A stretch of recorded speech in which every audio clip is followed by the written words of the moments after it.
پاکستان د طالبانو د چاپلوسۍ لپاره څه وکړل؟ د دې چاپلوسۍ په بدل کې له طالبانو څه غواړي؟ ویډیو ضرور تر اخره وګورئ او چینل سبسکرایب کړئ ترڅو دا چې ولې پاکستان د طالبانو چاپلوسۍ کوي خبر شئ.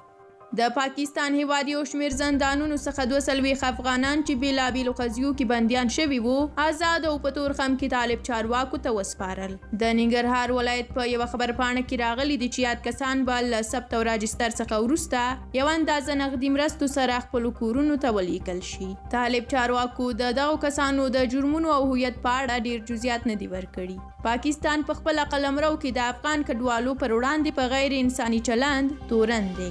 دغه هیواد بیا په دې اړه تورونه ردوي او وایي چې له 16 لسیزو راهیسې میلیونونه افغانانو ته پناه ورکړې ده او ښه پالنه یې ورڅخه کړې ده.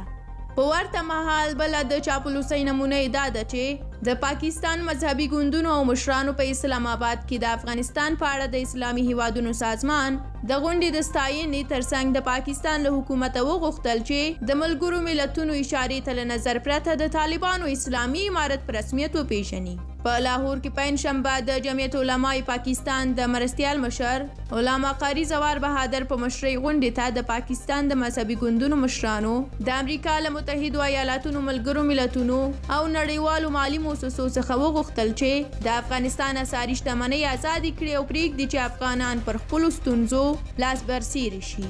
د پاکستان مذهبي ګوندونو په خپله غونډه کې له نورو اسلامي هیوادونو او اسلامي همکارۍ سازمانه هم وغوښتل چې له افغانانو سره په اوسني سختو شرایطو کې مرسته وکړي. دوی دغه راز پریکړه وکړه چې د جمعې ورځ به د افغانستان ورځ لمانځي او د جوماتونو له ملایانو غواړي چې د ملګرو ملتونو له لوري د افغانستان د مشروع حکومت په توګه د طالبانو اسلامي امارت په رسمیت وپیژني. ډیره زیاته مننه چې ویډیو مو ولیدله. دا چې د طالبانو لخوا د ډیورن مسله هم ډیره ښکته پورته کیږي نو پاکستان پرې یو څه ناڅه خفه هم دی، خو بیا یې هم د طالبانو چاپلوسۍ شروع کړې ده او نړیوالو ته نارې وهي چې طالبان دې په رسمیت وپیژني. که تاسو په دغه اړه کوم څه ویل لرئ نو په کومنټ کې ولیکئ.